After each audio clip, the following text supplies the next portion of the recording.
fascinating guy. I mean, he's kind of a quiet ego among large egos. That was his whole role during World War II, dealing with Montgomery, Churchill, oh my God, Patton. But he has a kind of a quiet strength too. Even capturing his voice is a very difficult thing because it's somewhat high-pitched, but at the same time, it has resonance. So it's an interesting character for me. It's not necessarily somebody you'd think that I am right off the bat be playing. A lot of people say, you could play Truman. Sure. But it's like, it was a tough job for me. My mother's from the South. My mother grew up in Pass Christian, which I always thought was in Louisiana until someone told me, that's Mississippi, sweetheart.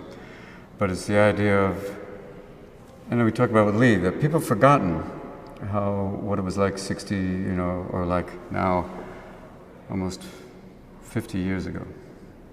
That what it is like, and you're going, it seems like 50 years ago, but you realize how intense it was, how violent it was, how provocative it was.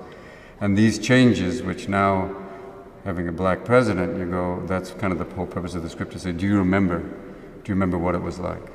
Do you remember how violent, and do you remember the changes that were made by different presidents trying to, drag us into the 20th century, and now into the 21st century?